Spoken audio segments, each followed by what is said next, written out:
శివపార్వతులకు అనేక శాస్త్రాంగ దండ ప్రణామాలు తెలియజేస్తూ ఆదర్శ దంపతులైన సీతారాములు బ్రహ్మంగారు గోవిందమాంబ వారికి హృదయపూర్వక నమస్కారాలు. మన సద్గురుదేవులు వెంకటకోటి యోగేంద్ర వారి పాద పద్మములకు నమస్కరించుకుంటూ ఇక్కడ ఉన్నటువంటి భక్తులందరూ కూడా హృదయపూర్వక ధన్యవాదాలు తెలియజేస్తున్నాము.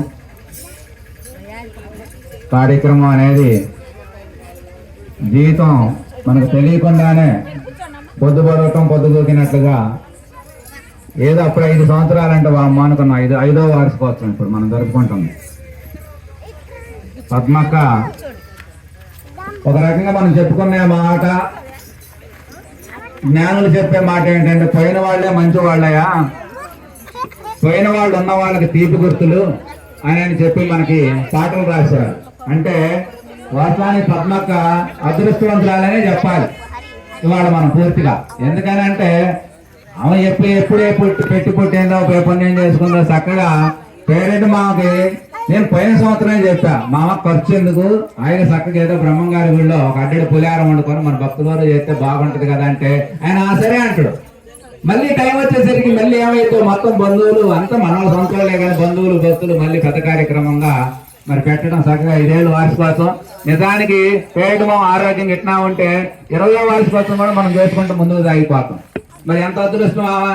మరి ఇదే కార్యక్రమం మానవుడు వచ్చిన ప్రతి మానవుడు మళ్ళీ గిట్టవలసిందే. కాబట్టి రేపు పేరెంట్ మాకు 2 వార్షికోత్సవాలు చేసేవాళ్ళు ఎవరు అంటే తప్పుగా భావించాల్సిన పని లేదు. అంటే పద్మక్క చేసుకున్నటువంటి పుణ్యం చూడండి, చక్కగా బ్రహ్మాండంగా అన్ని రకాలుగా మనం కార్యక్రమం చేయగలుగుతున్నాం. అంటే భక్తుల్లో భక్తురాలుగా, కుటుంబ సభ్యులుగా, తోడబుట్టిన వాళ్ళుగా అనేక రకాలుగా అందరం కలిసి ఆమెను ఈ రోజు స్మరించుకోవటం, గుర్తు చేసుకోవటం, బంధువుగణం అంతా కలవటం, భక్తులు ముఖ్యంగా భక్తులు కలవటం, ఇట్లా ఇరుగు పొరుగు అందరూ కూడా ఎంతో ఐకమత్యంతో జరిగేటువంటి కార్యక్రమం ఉంటది. కానీ అలా నడపాలిగా, అది అన్నమాట దాని లెక్క. ఇప్పుడు ఎంతమంది ఎన్ని కార్యక్రమాలు చేస్తున్నారు. ఇప్పుడు మనందరం తల్లిదండ్రులు పుట్టినాం. ఎవరు తల్లిదండ్రుల కార్యక్రమాలు మనం చేస్తున్నాం చెప్పండి. ఓన్లీ భక్తులకి మధ్య మనం 40 రోజుల కార్యక్రమం వాడు పెట్టాలి. భక్తుడనే భావానికి, భక్తుడనే సేవకి, భక్తుడనే గుర్తుకు కార్యక్రమం పెట్టాలని చెప్పి మనం గత 20 ఏళ్ళుగా ఎలాంటి మనలో ఉన్నటువంటి తారతమ్యాలు ఏమీ లేకుండా మనలో భక్తులు ఎవరైనా కాలం చేసినట్లయితే వారికి 40వ రోజు మనం కార్యక్రమంగా పెడతాం. అది ఆనవాయితీ. కానీ మరి 5వ వార్షికోత్సవం కూడా కుటుంబం అనేది నడుపుతున్నారు కదా, దాన్ని గొప్ప విషయంగా భావించవద్దు. ఇప్పుడు అందరికేమో పిల్లలు లేక కార్యక్రమాలు చేయట్లేదా, ఆస్తులు సంపాదించే కార్యక్రమాలు మానేశారా పెద్దలు చెప్పండి. పిల్లలు అది కాదు, దాని పట్ల శ్రద్ధ ఉండాలి, ఇంట్రెస్ట్ ఉండాలి. పేరెంట్ మామకు పద్మక్క అంటే అంత ప్రాణంగా చూసుకుంటాడు. ఆయన అంత ఆరాధన భావన ఉన్నది. ఏముందిలే మన ఇద్దరం కలిసి సంపాదించుకున్నాం. నాకు తెలుసు పేరెంట్ మామ జీవితం. మమ్మల్ని కళ్ళ ముందు ఆయన పుట్టిండు, ఆయన కళ్ళ ముందు మేము పుట్టి పెరిగిన ఇక్కడే. ఆయన చిన్నతనంలోనే తల్లి లేకపోవటం, తండ్రి ఉండి లేక ఎంతో ఇబ్బందులు పడి నానా ఇబ్బందులు పడతా ఉంటూ అట్లా పెరిగి పెద్ద అయ్యి ఎట్లా పెళ్లి చేసుకుంటూ పద్మక్క వచ్చిన తర్వాత జీవితం ఆయన చక్కగా నడుస్తా ఉంది. 2 ఆడపిల్లలు పుట్టారు, బ్రహ్మాండంగా జీవితం ఉంది. పెద్ద వయసు అయింది, వాళ్ళ కార్యక్రమాలు వాళ్ళకి పూర్తి అయినాయి. ఆ తర్వాత ఈయన కార్యక్రమం మరి అలా లేకపోవటం ఈయనకు పెద్ద లోటే. అయినా మరి అతను ఓర్చుకొని, ఖర్చు పెట్టుకొని, శ్రమ చేసి, గుర్తుపెట్టి ఆ పేరుని 10 మందిలోకి వ్యాపింపజేయటం అంటే అంత ఈజీ మాట కాదు. ఏముంది, వాళ్ళు ఉన్నారుగా చేస్తారు, వీళ్ళు ఉన్నారు. ఎవరు చేస్తుంది ఆ లోకంలో ఒకసారి మనందరం పరిశోధన చేసినట్లయితే ఎవరు చేస్తున్నారు? చేయట్లా. కార్యక్రమాలు ఏముంది అట్లా అయిపోతున్నాయి. కాబట్టి అలా చేయటం విషయంలో మంచిగా మనం చెప్పాలి. కాబట్టి ఇట్లా మనం చెప్పే శాస్త్ర జ్ఞానం కూడా ఏమిటంటే పోయిన వాళ్ళందరూ మంచి వాళ్ళయ్యా, ఉన్న వాళ్ళకి తీపి గుర్తులుగా మరి ఉంటారు కాబట్టి అని శాస్త్రం చెప్తా ఉన్నది. అట్లాగే మరి మరణం అనేది మనిషికి అనివార్యం. అంటే అది ఆపేది కాదు. మనకి భగవద్గీత స్పష్టం చేసింది. మనకి ఏ భగవద్గీత గొప్పదైతే మన భారతదేశానికి ఒక తలమానికమైన గ్రంథం, మనకి కొన్ని లక్షల గ్రంథాలు ఉంటే ఆ గ్రంథంలో నుంచి భగవద్గీత మనకు వచ్చినటువంటి గ్రంథం చెప్పింది ఏమిటంటే భగవద్గీత మరణం అనేది అనివార్యం, అది ఆపేది కాదు. కాకపోతే దాని కాలం ఎన్నాళ్ళు ఏమిటనేది ఆయా పరిస్థితులను బట్టి కొనసాగుతుందని చెప్పారు. అట్లా సృష్టిలో పుట్టిన ప్రతి జీవి మరణిస్తుందని చెప్పారు. కానీ ఆ మరణించే లోపు సంపాదించుకున్నటువంటి ఆప్తులు సంపాదించుకున్న అటువంటి ప్రేమతత్వం, ఇట్లా కుటుంబ విధానాలు మరి అరుదుగా ఉంటుందని మనం చెప్పుకోవాల్సి వస్తుంది. అట్లా మరి ఏదైనా ఇవన్నీ జరుగుతున్నాయి. కానీ ఇవేమిటంటే ఇది భక్తి కాదు. ఈ రోజు ఏంటంటే తత్వం, జ్ఞానం, వైరాగ్యం ఇవన్నీ మనం బోధించుకోవాల్సిన అవసరం ఉంటుంది. మనిషి మరణించను. ఇదేమిటి మన ముందే కళ్ళ ముందే పుట్టింది, మన ముందే పెరిగింది, మన ముందే ఇలా జరిగింది ఏమిటి అనేది మనకి ఎలాంటి స్మరణ ఉండదు. అయ్యేదో వాళ్ళకి జరిగింది కానీ మనకెందుకు జరిగింది అనుకుంటాం మనం. అందులో మనకి మహాభారతం 1700 శ్లోకాల్లో నుంచి ఒక 4-5 అద్భుతమైనటువంటి అమృత స్వరూపాలు ఉన్నాయి. అందులో మొదటిది ఏమిటంటే వనపర్వంలో యక్షప్రశ్నలు అనేవి చాలా గొప్పగా ఉంటాయి. మొట్టమొదట నీతి వచనాలు. తర్వాత మనకి సంస్కృతి అయిన ఆత్మబోధ ఉంది. తర్వాత భగవద్గీత, విష్ణు సహస్రనామాలు, శివ సహస్రనామాలు, ధర్మనీతి, ఇట్లా భీష్మనీతి ఇవన్నీ చాలా ఉన్నాయి. అందులో యక్ష ప్రశ్నలో మరి యక్ష మహారాజుకి ధర్మరాజుకి జరిగినటువంటి సంభాషణ మనం తీసుకున్నట్లయితే ఆ యొక్క యక్ష మహారాజు ఆయన ధర్మరాజుతో అడిగినటువంటి ప్రశ్న ఏమిటంటే, ఆ ప్రశ్నలు ఎందుకు అడగాల్సి వచ్చిందంటే, పాండవులు వనవాసం చేస్తున్నటువంటి సందర్భంలో వనపర్వం ముగిసే సమయాన్ని అన్నమాట జరిగింది. చేస్తుంటే ఒక బ్రాహ్మణుడు వచ్చి ఆదలబాదులు ఉనికొచ్చి, అయ్యా నేను యజ్ఞం చేసుకుంటుంటే యజ్ఞానికి సంబంధించినటువంటి సామాన్లు ఆ యొక్క అసూరు మొత్తం ఒక జింకొచ్చి పట్టకపోయింది, దాన్ని ఏదో రకం తీసుకొచ్చిన సామాన్లు నాకు ఇస్తే నేను యజ్ఞం చేసుకుంటాం మహానుభావ అని చెప్పి ధర్మరాజు దగ్గరికి వచ్చింది. అప్పుడు ధర్మరాజు అయ్యో బ్రాహ్మణుడు పైగా యజ్ఞ కార్యక్రమానికి సంబంధించినవి అని చెప్పి తమ్ముళ్ళందరినీ ఒకసారి వెళ్ళి ముందు దాన్ని పట్టుకోండి అన్నాడు. పట్టుకుంటే అది మాయా లేడు. ఎందుకంటే యక్షకుడు వాళ్ళని పరీక్ష చేయడానికి వచ్చినటువంటి వాళ్ళు దొరుకుతున్నట్టే ఉంటుంది, పారిపోతుంది, దొరుకుతున్నట్టే ఉంటుంది, పారిపోతుంది, కనపడుతున్నట్టే ఉంటుంది, మాయమవుతుంది.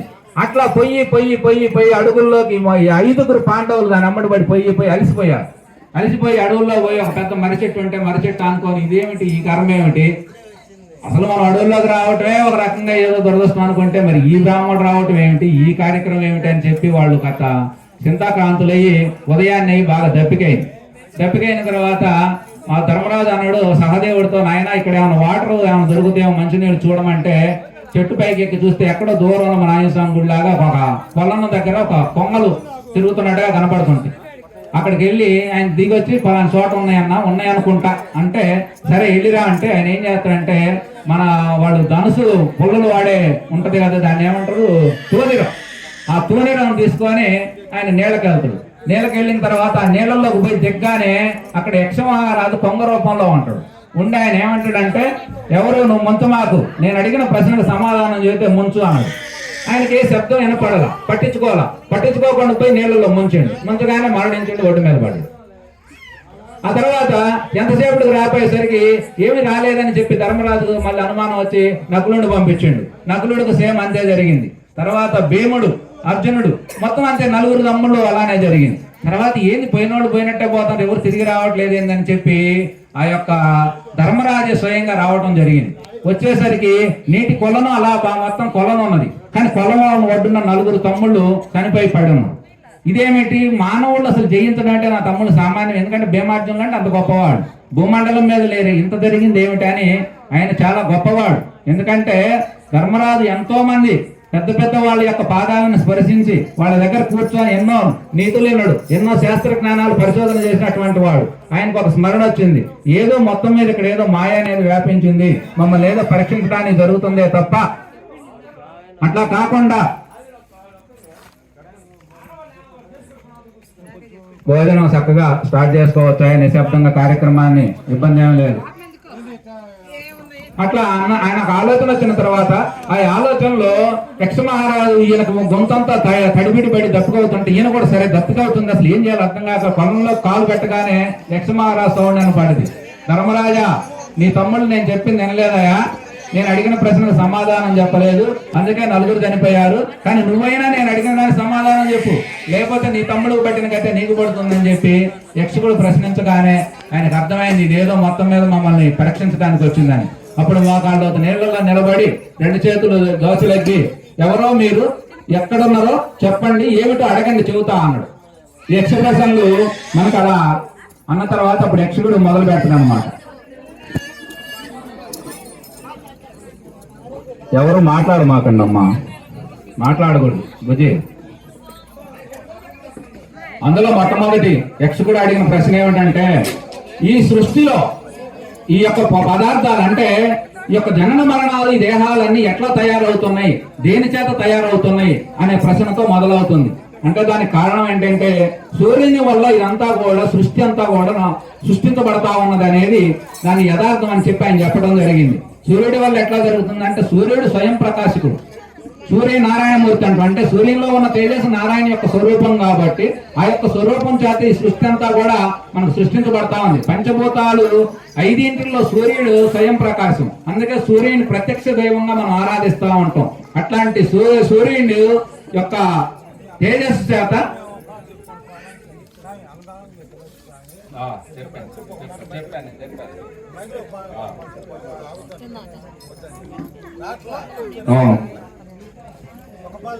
అన్న భోజన కార్యక్రమం ప్రారంభమైంది కాబట్టి నిదానంగా వచ్చి భోజన కార్యక్రమం అందరూ చేయవలసిందిగా కోరుతున్నాం. ఓకే, అట్లా సృష్టి అనేది సూర్యుడు చుట్టూ భూమి తిరుగుతుంది, భూమి తన చుట్టూ తాను తిరుగుతూ సూర్యుడి చుట్టూ తిరుగుతా ఉంది అని చెప్పి ఆ యొక్క కార్యక్రమం అట్లా మొదలైంది. ఆ తర్వాత అందులో రెండో ప్రశ్న ఏమిటంటే భూమి కంటే గొప్పదేమిటి ఈ సృష్టిలో? భూమి మనందరం సృష్టికి పెరగడానికి మళ్ళీ తిరిగి లయపడటానికి భూమి అనేది భూమి మాతగా భావిస్తాం. భూమి గొప్పది, కానీ భూమి కంటే గొప్పది ఏమిటి అంటే ఆయన తొడంకోకుండా చెప్పిన మాట ఏంటంటే భూమి కంటే గొప్పది తల్లి, తల్లికి మించిన గొప్పది ఇంకేముంటుంది సృష్టిలో. అందుకనే తల్లిని చెప్పాడు. ఆకాశం కంటే ఉన్నతమైనది ఏమిటి? తండ్రి. ఆకాశం కంటే ఉన్నతమైనటువంటి వాడు తండ్రి అంట. మనం లోకంలో కూడా చూస్తా ఉంటాం తల్లి తండ్రి పాత్ర. అందుకే మన శాస్త్రాలన్నీ ఏం చెప్పినాయి? తల్లి, తండ్రి, గురువు, దైవం. అంటే దేవుడిని 4వ స్థానంలో పెట్టినాయి, జ్ఞానాన్ని అందించే గురువుని 3వ స్థానంలో ఉంచినాయి, తల్లి తండ్రిని 1వ స్థానంలో ఉన్నాయి. అట్లా తల్లిదండ్రి యొక్క పాత్ర అనేది అంత గొప్పగా ఉంటది. ఆ పాత్రని మరి అలాగే ఇంకొక 4వ ప్రశ్న ఏమిటంటే తండ్రికి ఆత్మ ఏది అంటే తండ్రికి ఆత్మ ఏమిటి అంటే కొడుకు. ఈ సృష్టిలో తండ్రికి కొడుకు కంటే విలువైనది ఏమీ లేదు. ఇప్పుడు 2 స్నేహితులున్నా, 2 బంధువులున్నా, ఆఖరికి 2 అక్కల చెల్లెళ్ళున్నా, ఆమె కొద్దిగా ఎక్కువ ఇస్తే ఏమి ఇష్టపడుతుంది, ఏమో కొద్దిగా ఎక్కువ ఇస్తే ఆమె ఇష్టపడుతుంది, బాధపడుతుంది. స్నేహితుల పరిస్థితి అయినా అంతే, ఇరుగు పొరుగు వాళ్ళ పరిస్థితి అంతే. అసూయ లేకుండా ఆఖరికి గురువు శిష్యుల్లో కూడా అదే పరిస్థితి ఉంటుంది. అట్లా అనేక రకాలుగా ఉంది.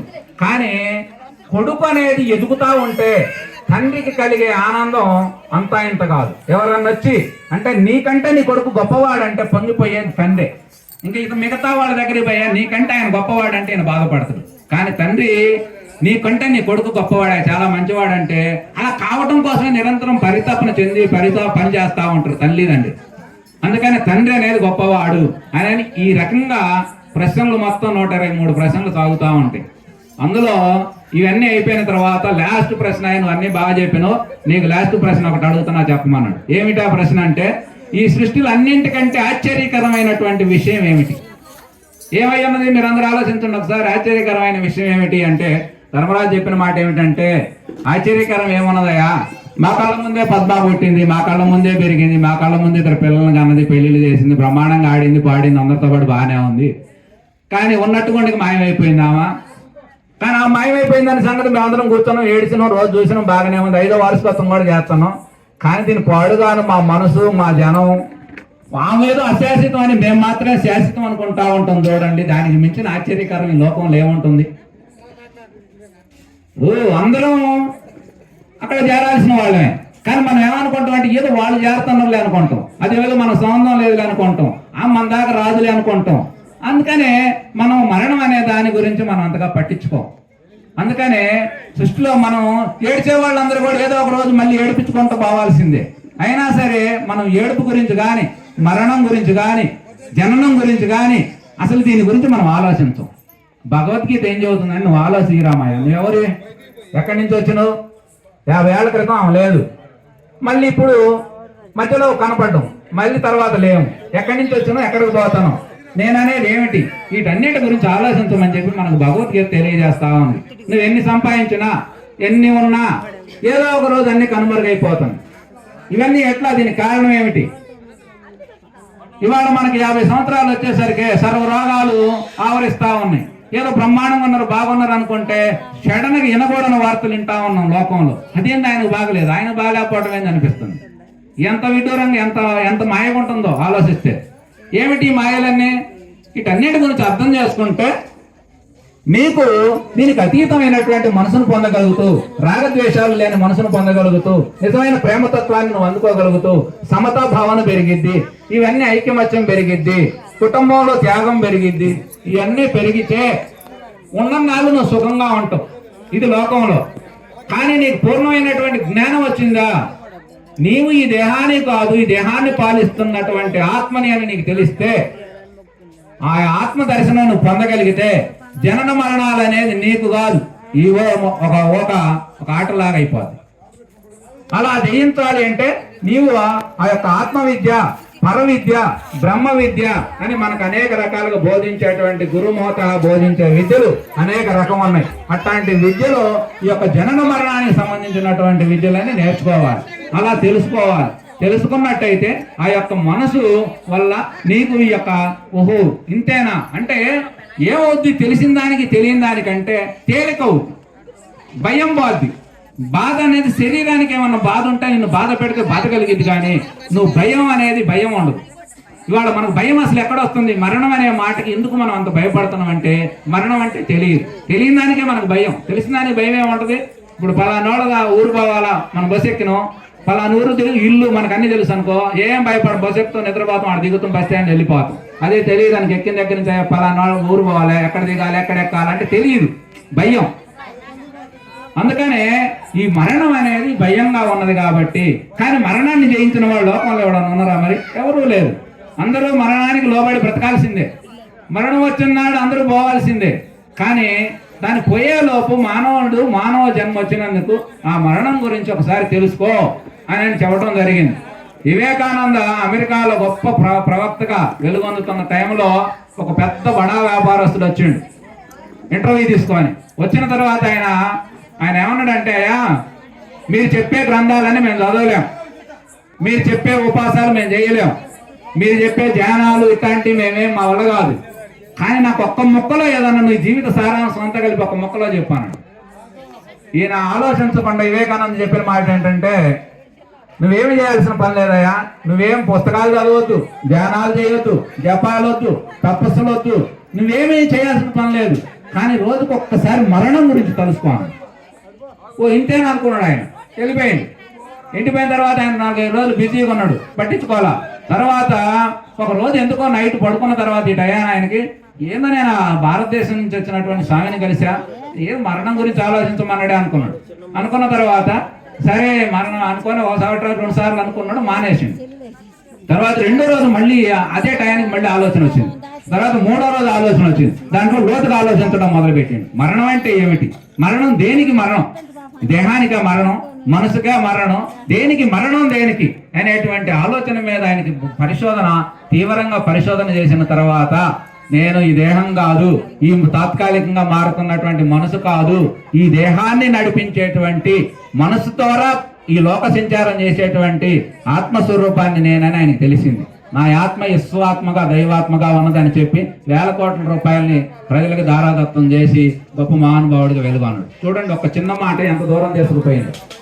అట్లా మనకి ఇవన్నీ తెలుసుకోవాలనిపించదు, ఇది చాలా లోతైన విషయాలు. ఎందుకంటే సందర్భాన్ని బట్టి నాకు ఎక్కువ ఏ ప్రవచనానికి వెళ్ళినా ఆ సందర్భాన్ని బట్టి చెప్పడం నాకు బాగా అలవాటైంది. అంటే ఒక గుడికి వెళ్ళినా అనుకో, బ్రహ్మంగారి గుడికి వెళ్తే బ్రహ్మంగారికి సంబంధించిందే చెప్తాం, శివాలయానికి వెళ్తే శివాలయానికి, ఆశ్రమాలకు వెళ్తే ఆశ్రమాలకి. ఇట్లా ఈ కార్యక్రమం యొక్క ఉద్దేశం ఏమిటి, అక్క మన కళ్ళ ముందు ఏముంది వాళ్ళు లేదు, కానీ దాని గురించి మనం అందరం ఆలోచించాలి. ఏమై ఉన్నది, ఎందుకై ఉన్నది, ఏముందిలే పాతంగా అనుకుంటే బాగానే ఉంటుంది. పోనీ అదే మరి నిర్మలంగా అది ఆమె జరిగింది కాబట్టి అనుకుంటాం. ఇది ఎలా ఆలోచించాలంటే, పక్కన వాళ్ళ పిల్లగాళ్ళకి ఏదైనా జరిగింది అనుకోండి, సహజంగా అక్కడ ఏదైనా జరిగితే ఏదో వాళ్ళు జరిగిందంట అనుకుంటాం. అదే మన పిల్లలకి మన ఇంట్లో జరిగితే ఎంత విలువెల్లాడతాం. అదే మరణం మనకు వస్తే ఏమిటి, మన కుటుంబంలో వస్తే ఏమిటి, రావట్లేదా అని మనం లోతుగా ఆలోచిస్తే మనకి ఇవన్నీ తెలుస్తాయి. తెలియటం వల్ల ఏమవుద్దంటే నీ మనసు హాయిగా తేలికైద్ది, నీవు విహరించే మనసు వస్తుంది, ఇవన్నీ బంధాలన్నింటికి విముక్తుడు అవుతూ. అదే మనకు భగవద్గీత చెబుతుంది, నిత్య కార్యోన్ముఖుడు అయి ఉండాలి, కర్మని ఏది వదిలిపెట్టకూడదు, ధర్మాన్ని పాటించాలి.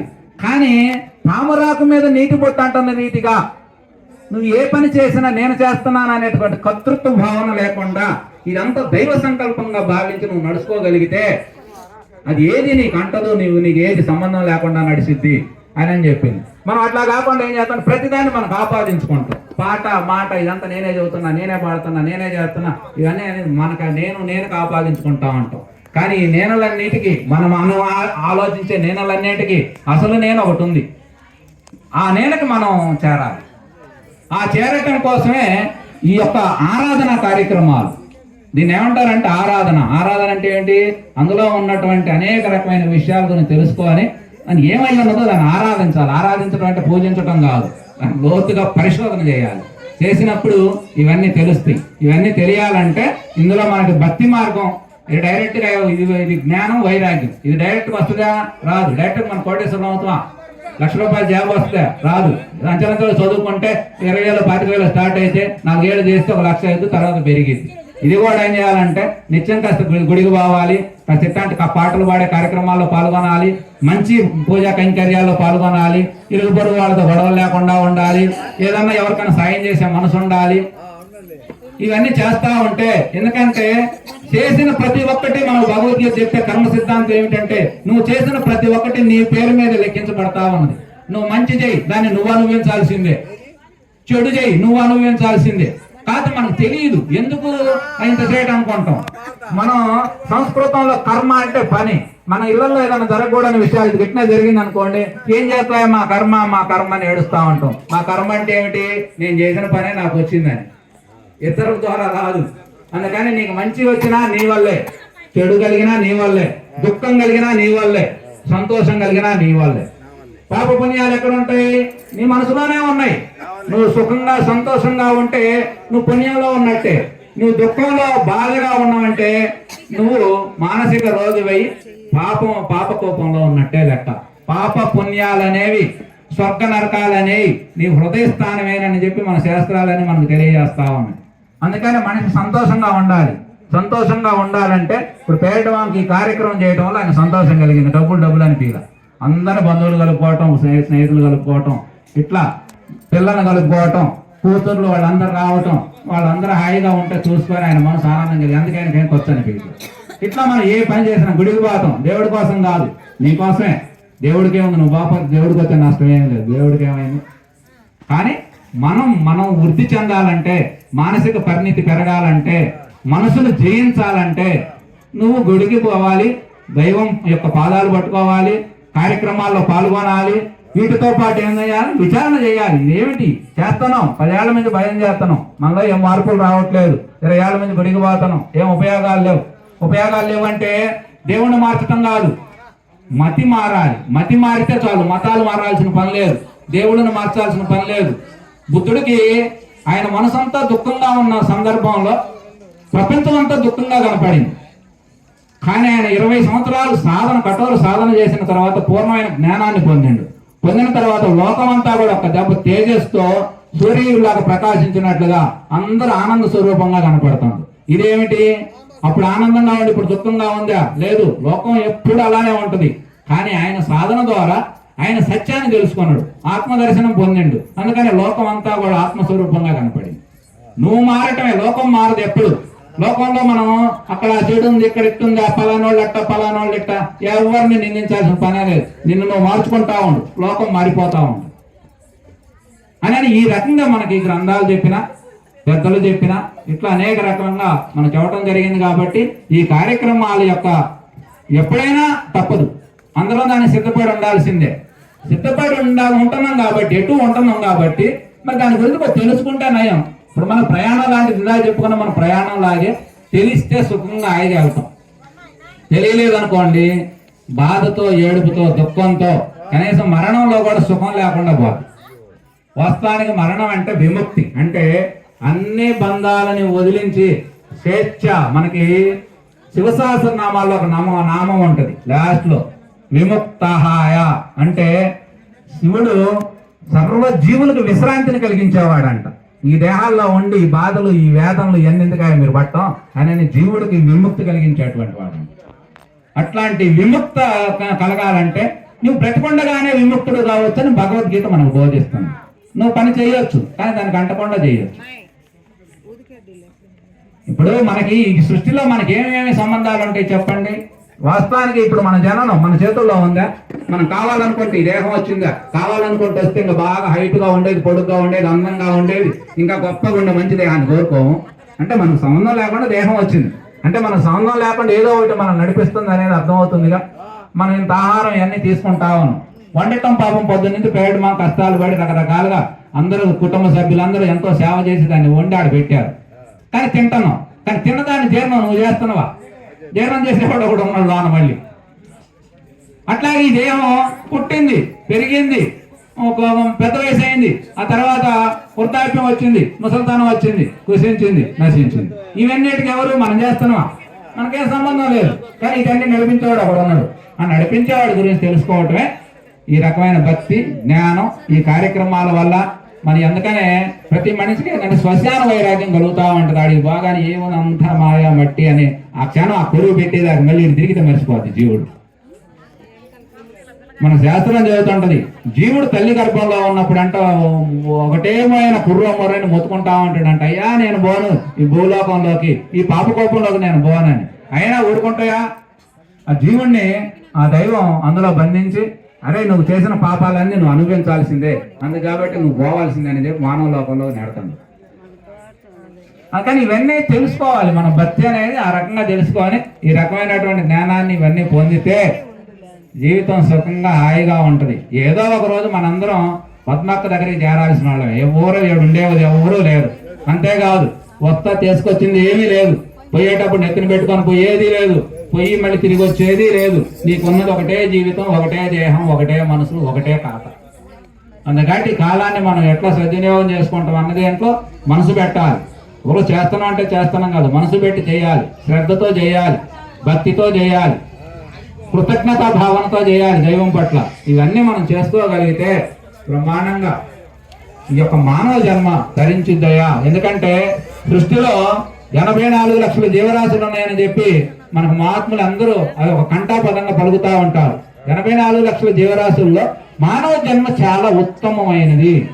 ఎందుకు మానవ జన్మ ఉత్తమమైందంటే ఇతర జీవులన్నింటికి మనలాగే అవి తింటవి, మనలాగే భార్యాభర్త సంపర్కం చేస్తాయి, మనలాగే సంతానంగా ఉంటాయి, మనలాగే నిద్రపోతాయి, మనలాగే ఉంటాయి.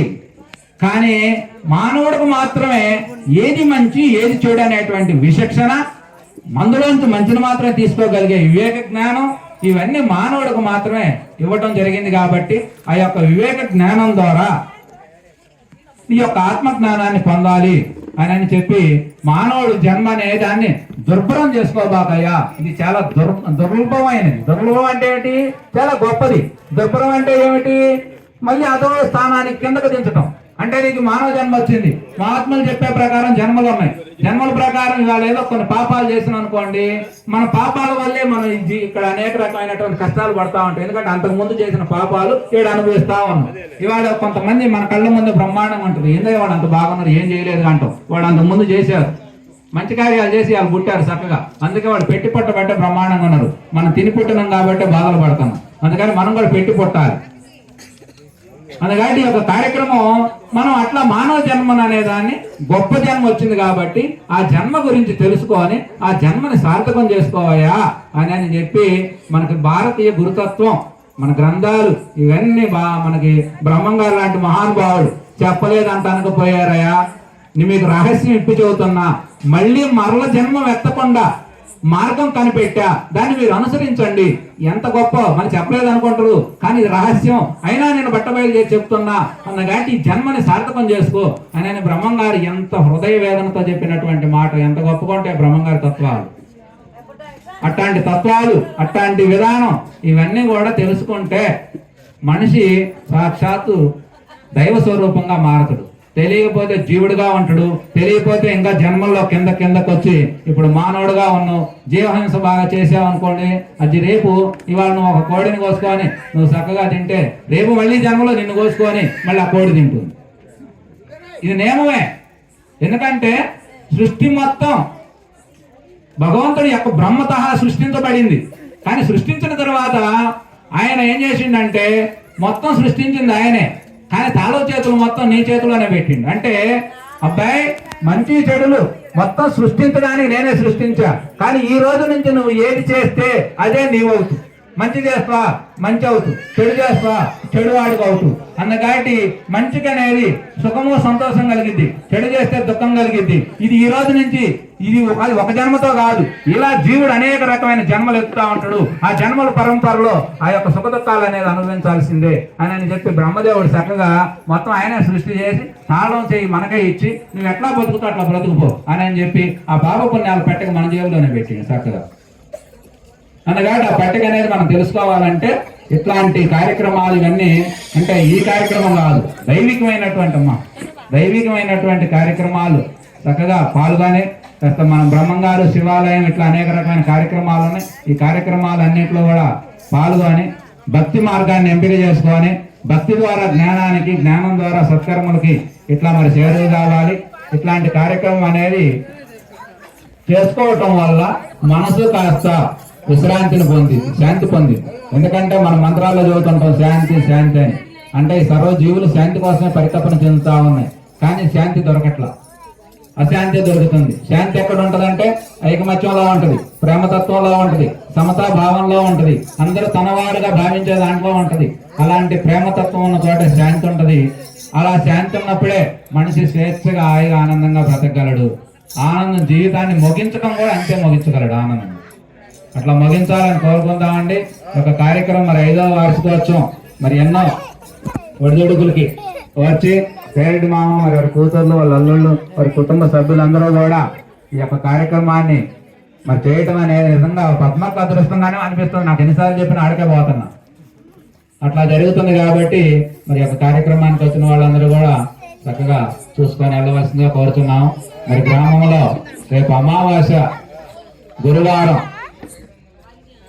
2025 అంటే రేపు వచ్చే గురువారం కార్యక్రమం కాబట్టి ఆ కార్యక్రమంలో కూడా మరి గ్రామం బ్రహ్మాండంగా సంఘాలు అవన్నీ వస్తున్నాయి. ఆ కార్యక్రమంలో కూడా అందరూ పాల్గొని కార్యక్రమం, ఎందుకంటే ఆ కార్యక్రమం మేము అనుకున్నట్లుగా లేదు కానీ కార్యక్రమం అయితే బాగా నడుస్తుంది. మేము పెట్టిన ఉద్దేశాలు వేరు, ఆ ఉద్దేశాలకు అనుగుణంగా కార్యక్రమాలు నడపలేకపోతున్నాం. సరే ఏదో రకంగా మారుతుంటే కానీ మన గ్రామానికి ఒక రకమైన కీర్తివంతమైనటువంటి కార్యక్రమంగా మనం ఉన్నది. ఎక్కడ చూసినా కూడా ఆ టైప్ మనం పొందుపరిచిన కార్యక్రమాలు ఎక్కడ ఇవన్నీ కుల సమారాధనలు జరుగుతున్నాయి. కొన్ని చోట్ల పెద్ద ఎత్తున పెట్టినా కూడా ఇట్లా ఇంటింటికి తిరిగి రూపాయి బియ్యం, గుప్పెడు డబ్బులు, ఆ పైన మీ ఇష్టం అంటూ అన్ని కులాలని అన్ని మతాలని కలుపుకునేటువంటి కార్యక్రమాలు ఎక్కడ మనకు కనపడట్లేదు. ఆ కార్యక్రమాన్ని మనం రూపొందించుకోవటం మన అదృష్టంగా భావిస్తున్నాం. ఆ కార్యక్రమంలో అందరూ కూడా పాల్గొనవలసిందిగా మరి కోరుతున్నాం. ఇక కార్యక్రమం మరి నేను ముగిస్తున్నా. ఇక సంకీర్తన కార్యక్రమం అనేది కొనసాగించవలసిందిగా కోరుతున్నాం. ఓం